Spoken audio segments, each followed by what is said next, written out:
Sir सवाल तो बहुत सारे हैं, लेकिन मेन जो है कि जनता में जो इस समय परसेप्शन बनी है ना, उसको दूर करना। क्या बनी है?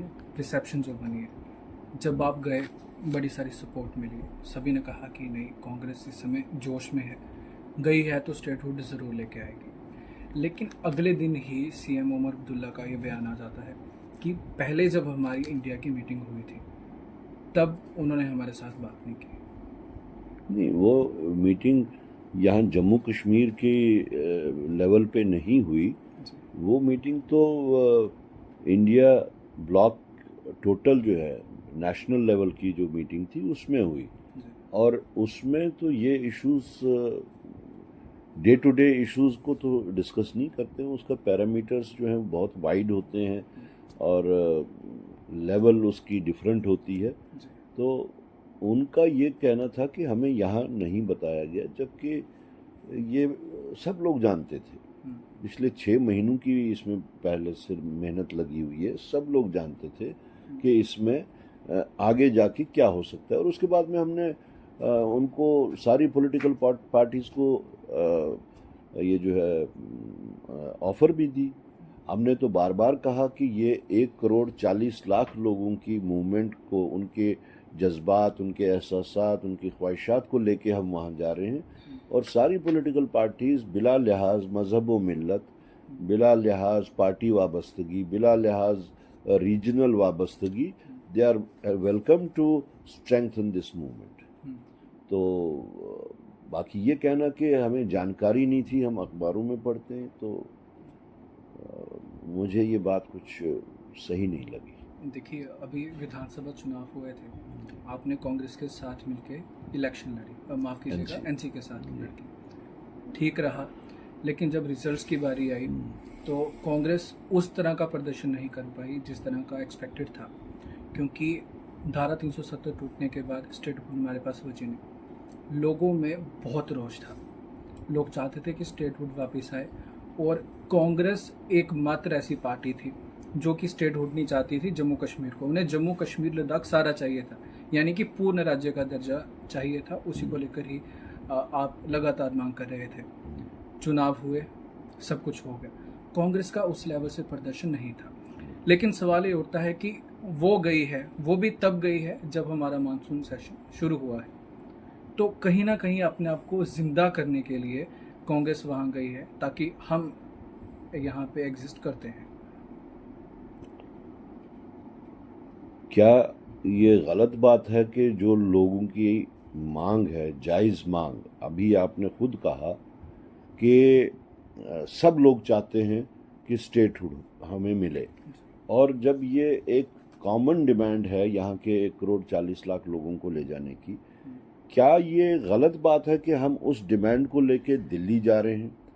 और अगर उसके इंटर्न हमारे वास्ते एक स्पेस बन रही है, क्रिएट हो रही है, तो उसमें गलत क्या है? अगर लोग ये समझ रहे हैं कि कांग्रेस ने इनिशिएटिव लिया, दे मस्ट अप्रिशिएट, लोग अप्रिशिएट कर रहे हैं कि कांग्रेस ने इनिशिएटिव लिया, और उसके इन रिटर्न अगर हमारी स्पेस बन रही है, we are a political party, कोई धर्मार्थ का ट्रस्ट तो है नहीं, ये पॉलिटिकल पार्टी है। हम अपनी स्पेस बनाने के वास्ते निकले, और हम पे as president I am duty bound कि मैं पार्टी को आगे ले जाऊं, उसके इलेक्टोरल प्रॉस्पेक्ट्स को बढ़ाऊं, ना कि घटाऊं। तो कोई बुरी बात तो नहीं है। सर, एक जो सबसे खास सवाल है, राज्यसभा की रिप्रेजेंटेशन नहीं है, चल रहा है आपकी तरफ से, कोर्ट में भी गुहार लगाई गई है कि ये जो 5 नॉमिनेटेड सीटें होने वाली थी उसमें बीजेपी अपनी मर्जी चलाएगी, क्योंकि एलजी भी कहीं ना कहीं आपका कहना है कि बीजेपी का, और है भी संवैधानिक तौर पर चलो लगे, लेकिन बीजेपी की तरफ से ही है। लेकिन एक तरफ से कोर्ट में ये मामला फंसा हुआ है, दूसरी तरफ कहीं ना कहीं ज़रूरत है कि राज्यसभा से हमारे यहाँ से भी कुछ जाए, डिमांड करें। इसको लेकर क्या मत है आपका? देखिए, जब हमें ये पता चला कि जो रीऑर्गेनाइजेशन एक्ट में जिस तरीके से उन्होंने 5 नॉमिनेशंस रखी हैं, और वो at the disposal of lieutenant governor रखी हैं, और जैसा कि सब जानते हैं लेफ्टिनेंट गवर्नर बीजेपी के बहुत ही वरिष्ठ नेता हैं, तो ये खदशा तो दिस इज़ वेरी नेचुरल, ये अप्रीहेंशन बहुत ही नेचुरल है कि वो स्ट्रेंथ को, बीजेपी की स्ट्रेंथ को बढ़ाना चाहते थे। एक्चुअली इन्होंने ये 5 लोग जो रखे थे, ये रखे थे इमीडिएटली आफ्टर इलेक्शंस के रिजल्ट निकलेगा। इनको अपनी जगह ख्याल ये था कि बीजेपी को सरकार बनाने के वास्ते शायद 2-4-5 मेंबर्स की कमी रहेगी, तो उस वक्त वो इन 5 मेंबर्स को जो नॉमिनेटेड मेंबर्स का जो प्रोविजन इनके लिए तैयार किया गया था, तो इनको ख्याल था कि हम इन्हीं को यूज करेंगे। रिजल्ट निकलने से पहले ही कांग्रेस पार्टी ने हमारे ये जो हमारे चीफ स्पोक्स पर्सन हैं रविंदर शर्मा जी, उनके थ्रू हम सुप्रीम कोर्ट चले गए। और हमारे वहाँ दिल्ली से जो हमारे वरिष्ठ नेता भी हैं, सिंघवी जी, मनु सिंघवी जी, वो हमारे उसमें एडवोकेट बने। तो सुप्रीम कोर्ट ने हमें वापस भेज दिया हाई कोर्ट कि अभी आप पहले हाई कोर्ट जाइए, अगर आप उनकी जजमेंट से कन्विंस नहीं है, सेटिस्फाइड नहीं है, तब आप सुप्रीम कोर्ट आ सकते हैं। तो उन्होंने ओपन रखा विंडो हम लोगों के लिए वापस जाने को। उन्होंने रिजेक्ट नहीं की, उन्होंने रीडायरेक्ट की। हमारी पिटिशन जो थी उसको रीडायरेक्ट किया, रिजेक्ट नहीं किया। तो उस वक्त का हमें यही खदशा था कि ये सरकार ये कहीं चोर दरवाजे से इन 5 लोगों को यूटिलाइज करते हुए चोर दरवाजे से सरकार ना बनाए। लेकिन लोगों ने रिजल्ट ऐसा दिया कि वो अगर चोर दरवाजे से और भी 5 लाए जाएं तब भी वो सरकार नहीं बना सकते थे। सो अब जो है कम्प्लेक्शन थोड़ा चेंज हो गया हुआ है उस रंग में। अब जो है मेरिट्स पे बात होगी कि आया कि ये कॉन्स्टिट्यूशनल है या नहीं है, कि आप एक आदमी को ये दे देते हो इख्तियार कि वो अपनी मर्जी से किसी को भी बना सकता है रास्ते चलते हुए। वो कहीं यूपी से किसी को ला सकते हैं, किसी को बिहार से ला सकते हैं। मतलब इसका कोई जो जायज़ जो कंटोर्स होने चाहिए थे वो नहीं है।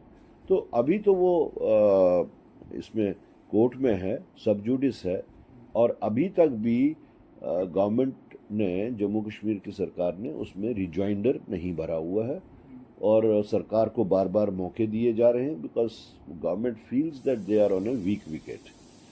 और उनको ये भी ख़तरा है कि अगर इसमें जजमेंट जो है हमारी सेटिस्फेक्शन के हिसाब से नहीं हुआ, हम नहीं कहेंगे कि जजेस जो हैं वो उसको वन साइडेड देंगे, हमारी सेटिस्फेक्शन के हिसाब से अगर जजमेंट नहीं हुआ तो डर एडमिनिस्ट्रेशन को ये भी है कि सुप्रीम कोर्ट ने दरवाज़ा खुला रखा हुआ, तो हम यहाँ से उठ के सुप्रीम कोर्ट पहुँच जाएंगे और वहाँ पे इंटरिम रिलीफ हो सकता है हमें मिल जाए, तो फिर रुक जाएगा ये मामला।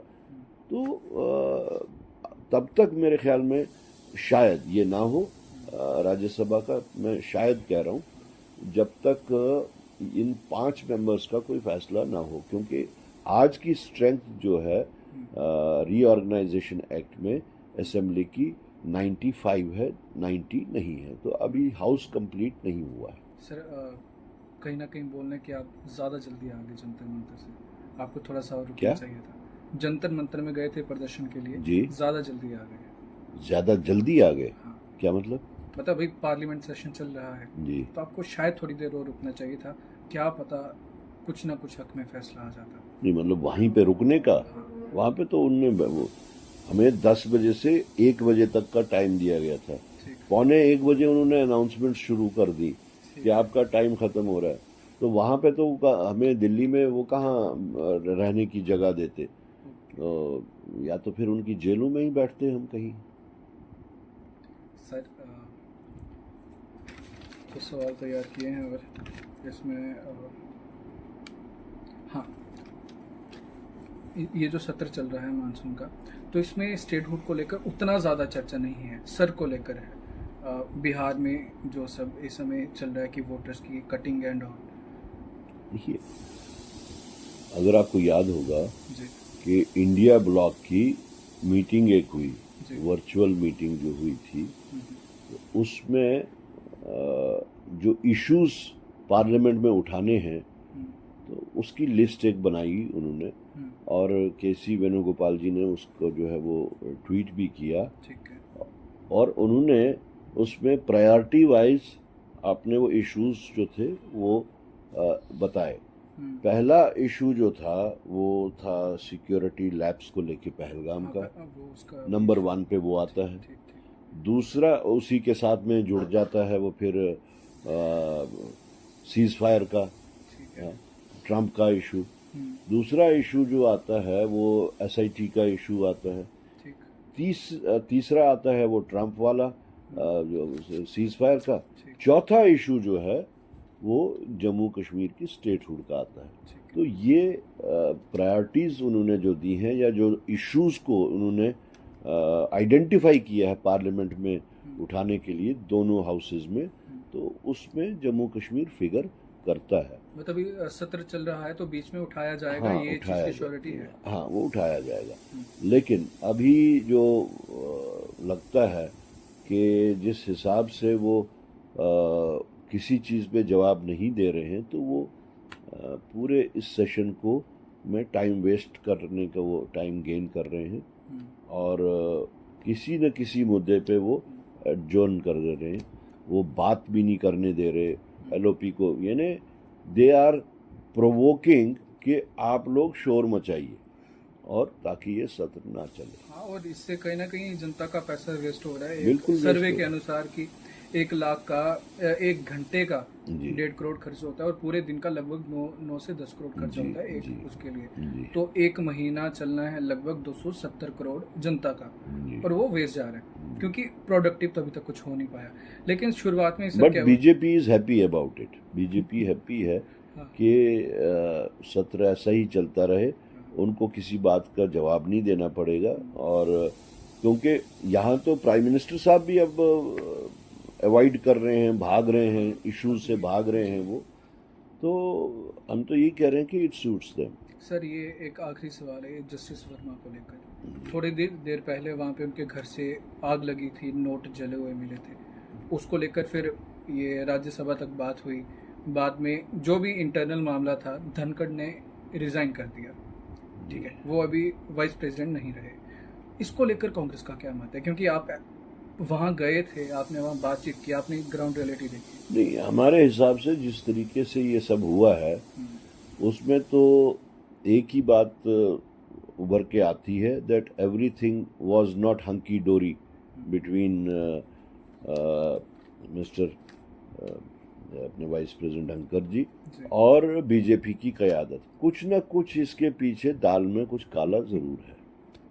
ये जिंगोइज्म की पॉलिटिक्स के बारे में आप चर्चा कर रहे थे, क्या आपको क्या लगता है जिंगोइज्म की पॉलिटिक्स? नहीं, जिंगोइज्म तो अब इंट्रोड्यूस कर दिया हिंदुस्तान में बीजेपी ने, तो इस जिंगोइस्ट की पॉलिटिक्स को लेके तो रोज बरोज यही हो रहा है कि हम we are becoming a laughing stock in the entire world।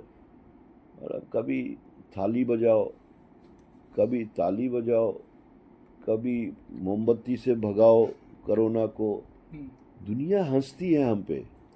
हाँ, कभी कुछ ऐसे इश्यूज वो उठाती हैं जो प्रोग्रेसिव वर्ल्ड में एक मजाक का विषय बन जाता है, और आप वहाँ जाके भी जफियाँ ही जफियाँ मारते हो। हंड्रेड्स ऑफ करोड़ आपने जो है 600-700 करोड़ रुपया आपने अभी तक अपने पीआर पे खर्चा किया, सिर्फ जफियाँ मार के आए, और यहाँ आके आप कहते थे कि देखो ये मुल्क भी हमारा दोस्त बन गया, कांग्रेस इनको इग्नोर करता था। ठीक है, जफियों में इतनी ताकत थी उनकी कि वो दोस्ती में कन्वर्ट हो गई, लेकिन जिस वक्त मुल्क को, हिंदुस्तान को उन दोस्तों की जरूरत थी, हाँ, तब कोई सामने नहीं, तब क्यों नहीं कोई सामने आया? तब क्यों सबों ने मुंह मोड़ दिया? तब क्यों सबों ने हिंदुस्तान को पीठ दिखा दी अपनी? तो वो जफियां किस काम की आई? कहाँ गई वो जफियां?